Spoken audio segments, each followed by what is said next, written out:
Good morning and welcome to My Catechism. I'm your talk show host, Father Lucas Inoc. Together with me is my co-host, Brad Adam Ampier, the President of the Catholic Faith Defenders in Archdiocese of Cebu. Today is the 29th Sunday in the Ordinary Time according to our Church's calendar. And our Gospel reading today is taken from the Gospel of Matthew, chapter 22, verses 15 to 21. And this is a very beautiful Gospel reading because it talks about our duty as a good citizen of this country and our duty to God. And it's a short, it is an encounter between Jesus and the scribes and the Pharisees, asking him a question: is it lawful to pay taxes to the Roman emperor? So this is the thing that we have to discuss today in our gospel reading. But before that, we have to ask our televiewers or our viewers out there that today, since it's a Sunday, you have to go to Mass. You have to go to your parish church or whatever parish or church that you want to enter for as long as you've fulfilled your Sunday obligation together with your family. Please stay with us. After this short break, we'll be back.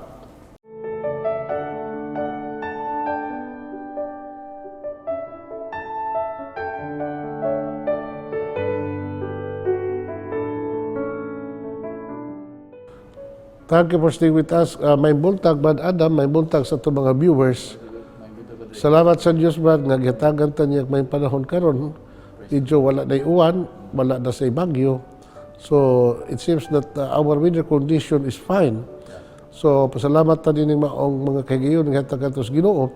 But at the same time, we have to continue praying for what is going on in the other parts of the world nga doon ay nagpadayon nga kagubot or conflict, no?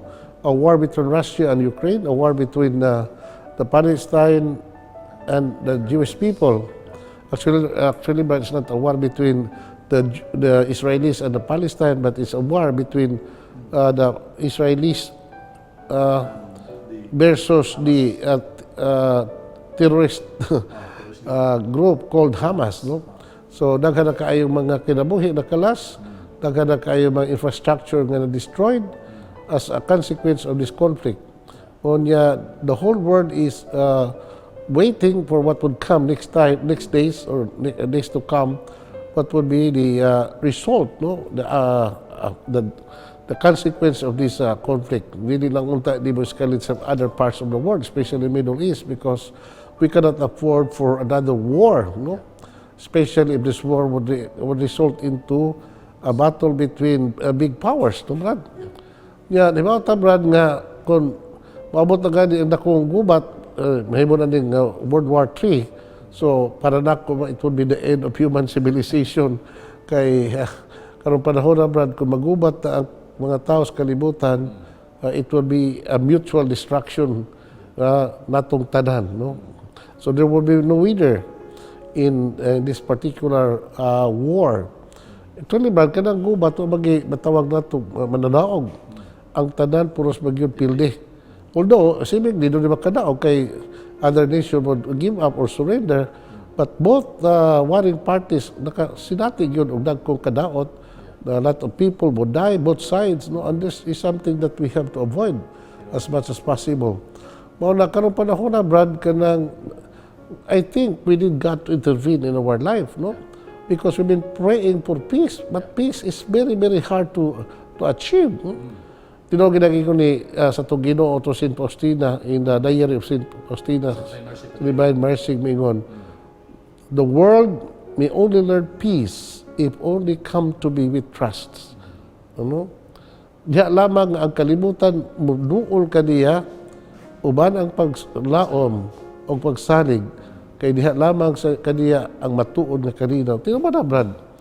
Because the true peace that we aspire this world, wala sa kalibutan. No? Bisag kung sa panig, himuon sa ito mga world leaders, Brad, nga doon ay peace talk, doon ay peace agreement, but human wisdom, Brad, di ginagyon na ito kasaligan. It is only by the power of God nga ang kalinaw mo abot sa itong kalibutan karon. Kaya nga naman, mingon siya, I have give you peace. I will give you peace. Peace that the world cannot give. No? Jesus, the Prince of Peace, maurag yun ang makahatag ka na itong kalinaw. So, ang ato rin response as Christians, as men and women of faith, Brad, maog yun nga, magampo na lang yun ta. Kay para na ko, Brad, batod pa ni Pope John the 23rd, no? Prayer is more powerful than the guns and the bombs, no? Because prayer can stop war. So, hinautong ta, Brad, nga ang atong katawhan, labi na ito mga Kristiyanos, mga Katoliko, here in this country and in other parts of the world nga, magkayusan ta, Brad, to achieve in seeking peace, no? In this world, in our country. Na, pero Brad, kinig yung kanina, Brad, patod pa sa Ginoo, it starts from the heart, man good. So, nga namang doon ay gubat because our hearts, no, are full of daghan kayo mga stuff, source of kasing-kasing that would mitigate, no, sa musangko kini kagubot sa kalibutan. If there's so much hatred and forgiveness in the heart of man, if there's so much trouble in the heart of man, it will result to a big trouble sa atong kalibutan o kining mga nagpadayon nga gubat. Aside sa prayer sa mga Kristiyano, sa tanang mga religion, with regards to this conflict between the Israelis o sa Hamas, also may mga action din sa mga ubang mga nasod. Awa sa kaybaw, no, those people who work I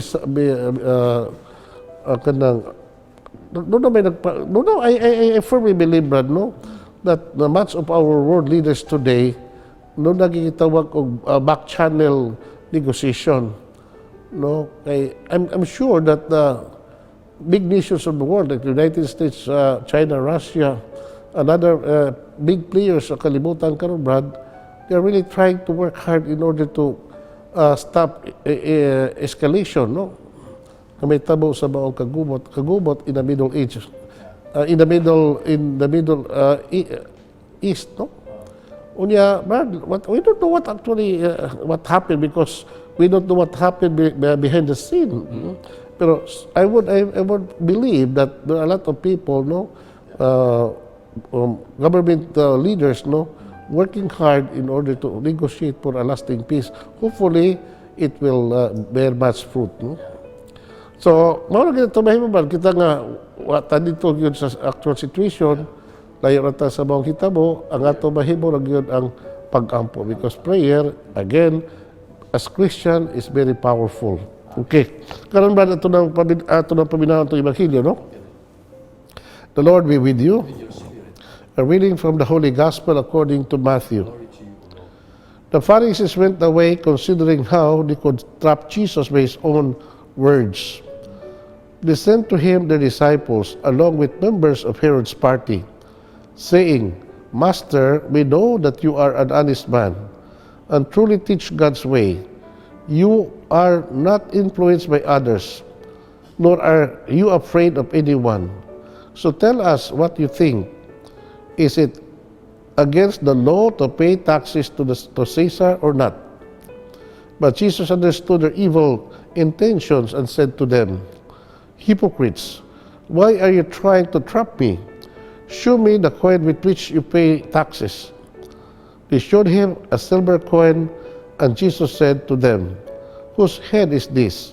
And whose name? They answered, Caesar's. Then Jesus replied, So give to Caesar what is Caesar's, and give to God what is God's. The Gospel of the Lord. So din kayo ito ebanghelyo, Brad, no? I'm sure all of us have heard this many times, no? Because it has been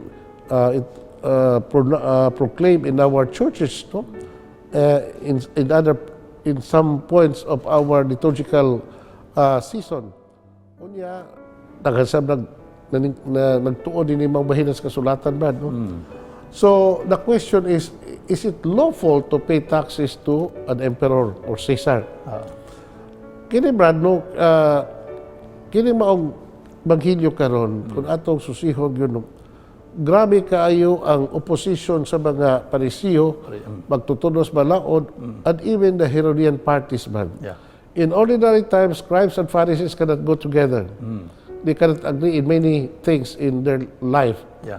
So in normal life, Brad, kini mga Pariseo o mga Herodians, which is also mentioned in this gospel, they cannot go together. They're mortal enemies. Yeah.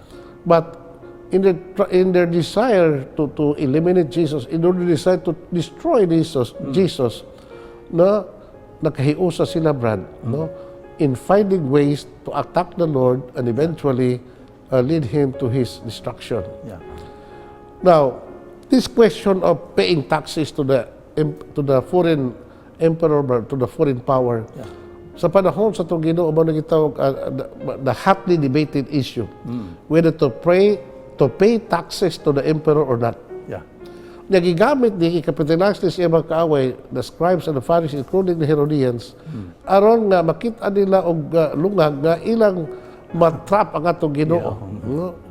Ilang mabitik atong Ginoo pinaaging usa ka tricky kaayo nga sitwasyon or pangutana. Yeah. Now, ila pang ululuhan itong Ginoo, Brad, no? Kini sila mga tao as if Jesus is not aware of their intention. Pero payayo sila din. Mingon sila, Master, we know that you are an honest man. Ilang ikwa itong Ginoo ginunahan ba? And truly teach God's way. You are not influenced by others, nor are you afraid of anyone. Mao na ilang introduction, Brad, no? Sa to pa, very calculated kaya ilang attacks itong Ginoo. Very systematic kaya, Brad, no? Step by step. Pero wa sila kay Brad, nga ang Ginoo nahibaw silang kasing-kasing. Ang Ginoo nahibaw silang una-huna. O ang Ginoo nahibaw silang intensyon. And Jesus was quite aware that this particular trick nga ilang ipakita, Brad, o sa to Ginoo is another opportunity for them nga ilang madakop ang ato Ginoo, ilang makitaan og sayop nga mga pagtulunan, o doon na sila rason nga ilang matarol ang ato Ginoo sa kumanan. So mao magina tuyo ni mga Pariseo, mga magtutunos balaod, including Herodians and other religious groups who are opposed to the Lord and His ministry. Mao nga ang ilang ituyo, Brad, mao na gyud ang pagdaos ng Ginoo. Out of their jealousy and hatred to the Lord, ilang buhaton bisan unsa paagi, whatever way or whatever means nga ilang mahimo just to destroy our Lord. Apan ang Ginoo, Brad, mas makagahom, and not only was he makagahom, he was also full of wisdom because he is God. So bisan unsaon pa nila pag-unahunang nautan nga mga pamaagi, Brad, no, our Lord Jesus Christ could always encounter any attack nga ilang ipahigayo batok niya. Amen. And we'll be back after this short break. Please stay with us.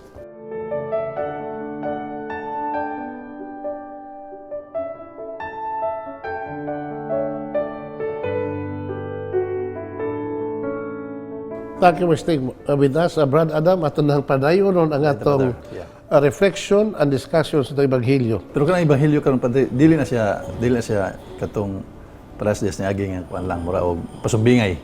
It's not pasumbingay. Dili ni pasumbingay, Brad, no? It is a narrative. Narrative. Okay. Mingon ang mga Pariseo o mga sakop sa Saduseo. dili sakop sa grupong Herodes, no? Herodians ni Brad. Ang ilang pangutana. So tell us what you think. Is it against the law to pay taxes to Caesar or not? Now, kinsa man ang Caesar, Brad? Kining Caesar dili dingag tao, but mao ni ang is a title of a Roman emperor. Mao na Julius Caesar or Emperor Caesar. Caesar Augustus, no? So Caesar na in Latin, no? Char in Russian, Kaiser in Kuan in German, no? So that's the title of an old Roman emperor, Caesar. Now, I'm sure the particular Roman emperor nga gi-refer ni makigsunan si Caesar Augustus because it was Caesar Augustus who was the reigning king or emperor in Rome at the time, if I'm not mistaken. Okay. Now, so ang pangutana, is it lawful to pay taxes to the Roman emperor or to Caesar? You know, Brad, sa panahon sa itong Ginoo, this topic on paying taxes to the Roman emperor was a hotly debated topic. Nga naman, because Israel was an occupied country. They were governed by the Roman empire. Yeah. So, for not only for political reason nga dili sila mo bayad sa taxes ngadto sa foreign power nga mao'y nag rule nila, nag-oppress nila, Brad. So, they really resented in paying taxes to the Roman Empire, not only for political reason, but purely because of religious reason. Yeah. Now, unsa maning kuan, Brad, no? Kanang kining pagbayad og buhis. Unsa man ang klase sa buhis, Brad? Gutan sa ebanghelyo karon. Amin mo, Brad, kining sa mga Hudiyo, Brad, ang pagbayad sa buhis mao ni ang ilang ipaghibugatan kanunay. Many times, no, they revolted against their ruler because of exorbitant taxes po nga i-impose nga to sila mga subject. But this particular occasion, Brad, no, dili ang gidak-on sa taxes nga ilang dili ang ilang kolekta ang ilang ikbayad ngadto sa emperor, no. Yeah. But more of sa para nako more of political religious reason. Ang mga Hudiyo was saddled with so much taxes, Brad, no. Unsa ba ilang mga buhis nga ilang ibayad, regular taxes, this is what we call ground tax, no. That means a man must pay to the government 1/10 of the grain or 1/5 of the oil and wine which he produced sa iyang yuta. That's what we call ground tax. That's why ground tax. No? Ground tax. Any produced, no, from the soil, 10% na would go to what we call ground tax to the government. Yeah. And there was also what we call income tax, which is 1% of one's income. Only 1%. O 1% as one. Unya, ang muhatag din ba ang buhis, Brad, kanang income tax, mga lalaki na. Then there was also what we call poll tax. This tax had to be paid by every male person from the age 14 to age 65. And by every female person from age 12 to 65. It is amounted to 1 denarius. Now, most probably, Brad, no, this particular tax gimension sa Ebanghelyo is the income tax. Yeah. For the people, most probably. Yeah. Mao na ang ilang gihimos to Ginoo. Is it lawful to pay taxes to the emperor or not? Pero knowing their intentions, no, ang ato Ginoo mingon nga, give me The coins. the coin nga inyong ibayad ngadto sa emperor. Yeah. Ug ila sila gihatagan og usa ka silver coin. Most probably is equivalent to 1 denarius, but Yeah. mingon to Ginoo, to whose image nga niya nakapatik ni maong sinsiyo, ni maong salapi. Og mingon sila kang Caesar. Og mingon to Ginoo, well done, give to Caesar what belongs to Caesar and to God what belongs to God. Yeah. Now, nani, Brad, no? Nga naman mingon man sila kang Caesar because in ancient time, Brad, no, matang higayon nga ang usa ka hari, ang emperador mo assume sa iyong office as emperor or kings. The first thing that he had to do, maghimo na siya kanang coin. He had to struck a coin that usually bears his name and his face.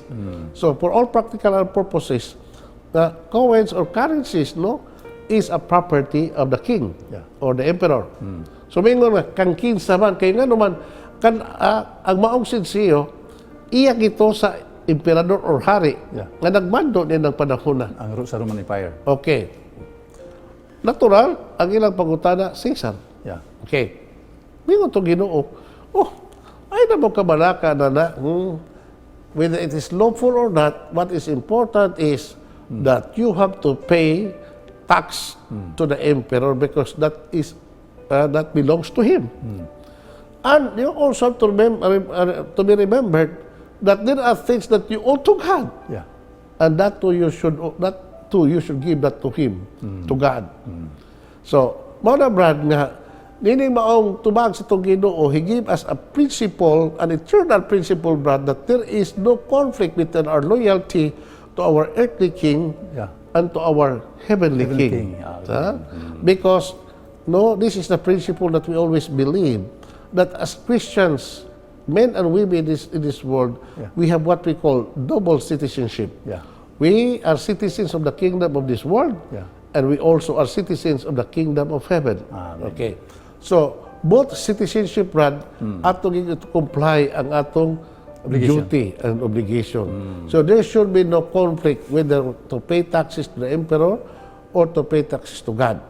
Now, balita sa atong gisgutan, Brad, nga naman nga the Jewish people resented in paying taxes to the Roman emperor, to Caesar, for the reason of religion. Yeah. Because Israel, Brad, the people of Israel, the Jewish people, believe that their country is a theocratic country. Only that they were being governed or occupied by a foreign power, the Roman Empire. Yeah. So, wag ginabawagtang silang consciousness, Brad, nga they are unique as a nation, although they are a conquered nation, or they were a conquered nation. Yeah. So, nagpabilin gihapon ang ilang pangunahuna nga since they are a people of God and they belong to a nation of Israel, so there is only one God that they have to pay obedience and respect, and that is God, Yahweh. So, to pay taxes to the Roman emperor or to a foreign emperor is an insult. Is an infringement, Yeah. no, of God's right over His people. So mao na nga dako kay nang ilang kaligut-gut niya ng bahida, brad, nga ang ilang untang tax kay bayad ngadto sa Ginoo, ihatag ngadto sa Ginoo, adto na ihatag ngadto Sa emperor. sa emperador. So mao na ang ilang resentment, brad. Usa sa mga resentment sa mga Hudiyo, aside from being an occupied people, no, they were also made to suffer the consequence of their occupation sa lain nga mga nasod, brad. Unsa man nga gatagan silang other load and burden of so much taxes, no. Kay kini ka tong taxes, there are other taxes, brad, nga pag bayaran sa mga Hudiyo. Iwan lang nato i-mention din. Yeah. In other words, they were saddled with so much taxes to the point nga nabugatan gyud sila. And many times, people would rebel against their foreign power na nag-govern nila because of taxation. Yeah. Ika, brad? Ang kining maghisgot ta sa kwante sa the life of the Israelites ba. Na sila'y physical occupation diha gyud mismo sa Israel. Yeah, presently napoy nag-occupy within ragyapon silahang kuan, padre, within ragyapon silahang lugar na Israel. Unya naay conflict. Kana nga karon nga present nga nitabo diri mao gyapon mabalik na to sa during the time sa panahon sa atong Ginoo. Karon dili lahi naman ang sitwasyon, brad, sa panahon sa itong Ginoo karon. Kay panahon sa itong Ginoo sa kudagi they were occupied by a foreign power, no, Roman Empire. Karon ang mga Hudiyo karon is no longer an occupied country, but they have an independent country. After sa kwante, after sa occupation sa Roman Empire katong 476 ba to day pagka human yun sa Roman Empire, no? 476. Unya after that kuan ang mga Hudiyo nga nag-occupy na ilag yung lugar nga gihatag sa Ginoo kanang Kanaan or Israel. Saan may kuan gyud ana kahimtang anang kuan nga mura nga nung conflict until now naman gyapon conflict. Ay inani brad, lahi na pud nga kada espiritu, brad. Ato lang ingon ani. Nga kahimtang sa mga Hudiyo karon o kahimtang sa mga Hudiyo panahon sa Ginoo lahi. Sa kunang ingon during the time of our Lord, they were governed by the Roman Emperor or the Roman Empire. They were subject to a foreign power. Karon panahon na, brad, ang mga Hudiyo doon ay walang freedom. They have an established state, no? A settled state, no? They are an independent country, being recognized by much of the countries of the world. Yeah. So, to pay taxes to other power, brad, wala na karon. This issue cannot apply to the present situation karon because ang mga Israeli karon, ang mga Hudyo karon, dili naman sila mobayad og buhi sa laing nasod kay ako nagingon independent na sila nga nasod. They continue paying taxes to their own government. So wala na nang pagbayad og taxes sa foreign power because they are an independent nation. Yeah. So we'll continue discussing this issue on paying taxes, Brad, after this short break. No, let us ask our viewer to please stay with us. We'll be back. Okay.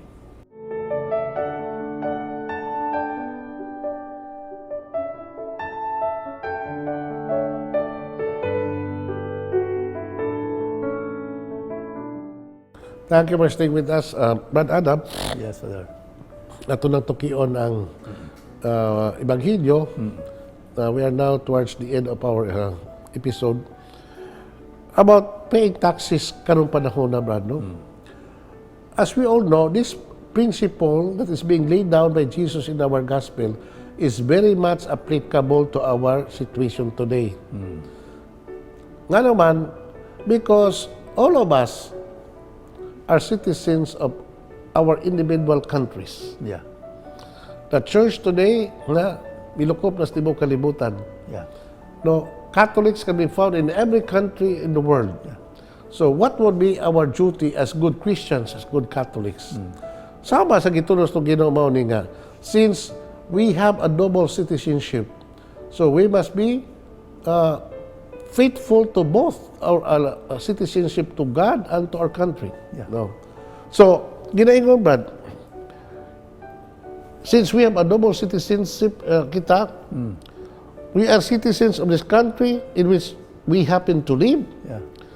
To it, we owe many things. Nga naman, Brad, kanang pagbayad og buhis, Brad, it's our civic duty. Yeah. Di ba? Kung tungod kay kabahin na itong civic duty, then we have to do it. Yeah. No? Because, according to the letter of Paul to the Romans, chapter 13, Brad, usay gisulti ni San Pablo, Yeah. nga ang tanang mga kagahuman ning kalibutan na gibutan sa Dios. Amen. Ug way mga gobyerno og gahom ning kalibutan nga mitungha kudwa tugotis Ginoo. Therefore, according to Saint Paul, we have to subject ourselves to our authority, Government to our government authorities, no, to the kings, to the emperors, to our president or prime ministers, because no, ang pagbuhat sa ingon sama raw sa mga kita nakatuman sa atong katungdanan pagkamaayong lungsuranon nining kalibutanan. Yeah. So, since we are both citizens of the kingdom of this world and in the kingdom of heaven, there should be no conflict between our citizenship, no? Busa, Brad, kining kita ba kinahanglan nga unsa gani pod ang mga balaod sa atong nasod for as long nga kini balaod, no, mi-align sa balaod sa Ginoo for the good of our country, for to establish a social order in this world nga gipuy-an, in every country nga gipuy-an. We must exercise good citizenship. Kay ginaingon man, a good Christian is a good citizen. And vice versa, a good citizen must always be a good Christian. Kung na mga balaod rin sa government niya, sumpaki. Mao nag-ingon ni Pedro, Brad, no? Na better obey God than the man. If there is a conflict between our loyalty to the state and our loyalty to God, our loyalty to God must prevail. Amen. Especially if the government would enact an immoral law or laws, no, that are against our Christian principles, but so by conscience we should not obey that. So, ikaw, Brad.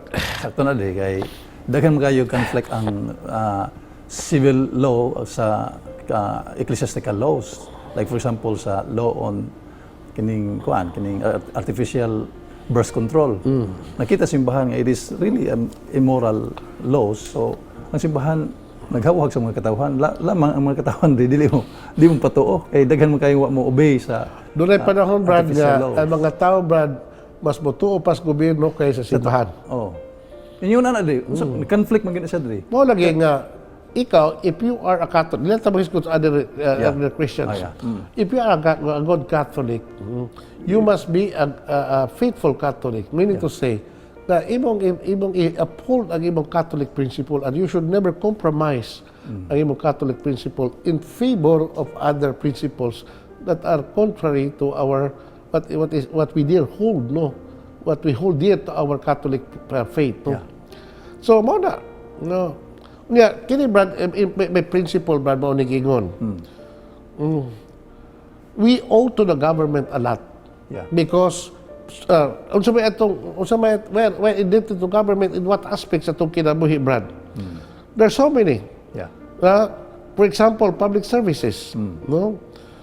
The welfare states, in the welfare state, the citizen owes still many more, like for education, or public education, not free. Medical services, provision for unemployment and old age. Yeah. This places him under a debt of obligation, a Christian, because the Christian is not a man of honor. Because the Christian is a man of honor, he must be a responsible citizen. Failure in good citizenship is also failure in Christian duty. Muna siya, Brad. Yeah.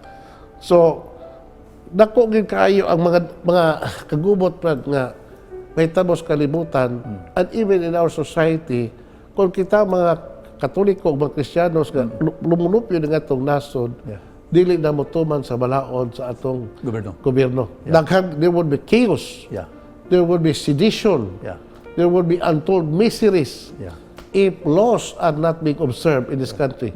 Laws, no, katong mga balaod yun nga mga maayong balaod, Brad, no? Yeah. Na makatabang aron nga kita magpuyo og usa ka malinaw kinabuhi o dili kita motuman ini, Brad. Dako gyud ang kagubot. There would be chaos, there would be disorder, and there would always be suffering. Kanang karabot sa kuwante, kanang separation of state and church nga ano kung hilabot ang simbahan ngadto sa kalihukan sa mga sa Kanang kagamanan. separation of church and state, it is stipulated in our constitution, Brad, no? Yeah. So, kini, Brad, nga ang panaglahi sa simbahan o sa gobyerno, Brad, it's a principle. Yeah. Pero kanamang principle sa akong kagulingong panabot, Brad, no? Lisod kay no nga lisod kay nga mo draw the line ta between our loyalty to our government and our loyalty to the church. Yeah. There is a thin line of separation, Brad.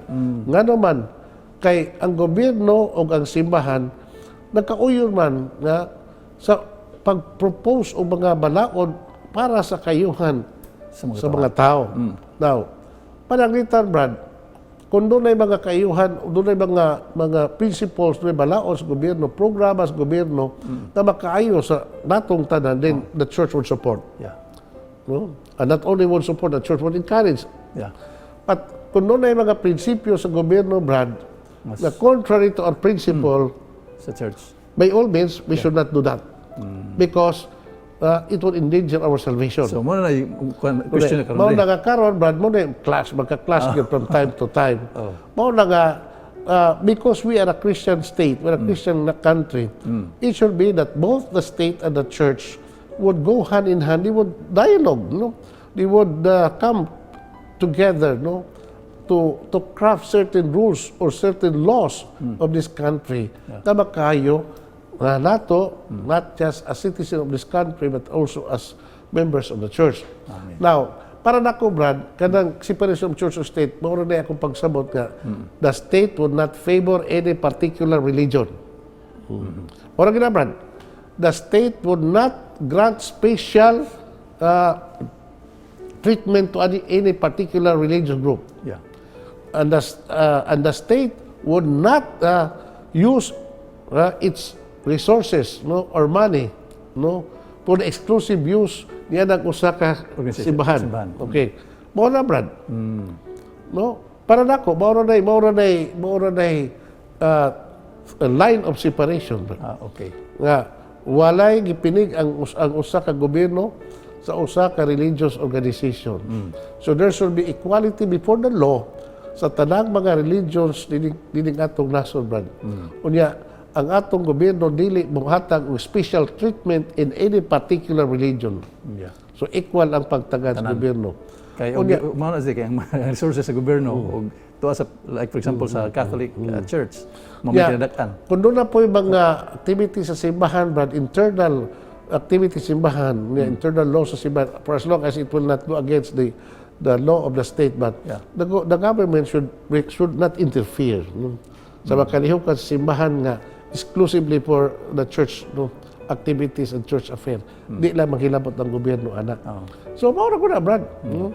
So kung mahimo lang ana, makakita lang atong mga tao diha ba, no? Doon lang yun tay kalinaw, doon lang yun tay orders atong katilingban, nga wa daw tay conflict ang mahitabo. So muna message sa Ebanghelyo karon Padre. Exacto. Yeah. Ang message sa Ebanghelyo, Brad, mao ra yun nga pagbinuunta na kita sa atong pagkalungsuranon, sa atong nasod. At the same time, we have to be faithful to our life, no, our obedience to God and to the church. Mao ra yun. Yeah. O yeah, Brad, ginaingon nga yes, it is true that we are citizens of this country, but above all, we are also citizens of heaven. Yeah. Sige. There are matters of religion and principle in which the responsibility of the Christian is to God. Yeah. It may well be that true citizenship will never clash. There should be no clash between our loyalty to the state and our loyalty to God and our church. They not need be. But when the Christian is convinced that it is God's will, that something should be done, it must be done. Or if he is convinced that something is against the will of God, he must resign it and take no part in it. Kung doon ay mga programa sa gobyerno, kung doon ay mga policies sa gobyerno that is contrary to God's plan, to God's law, then we should not take part of that.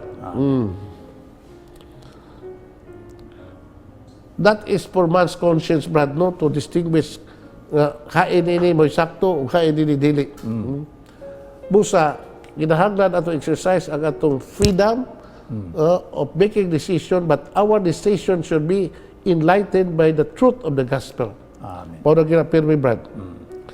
Busa, in conclusion, Brad, mauni nga kita di pabuhi pamata, Brad, di pa sa kalibutan, paningkamot kita to fulfill both our civic duties and our religious duties. So, mo nagingon, we will fail in our duty neither to God nor to man if we are not faithful to both. Yeah.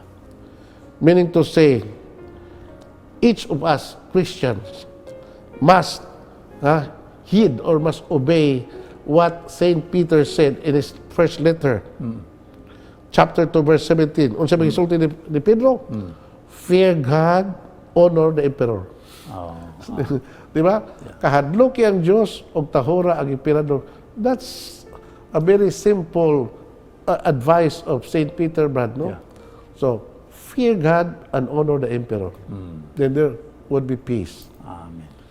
Okay, Brad, thank you for staying with us. Kamong mga televiewers, salamat kayo sa inyong pag-uban mo.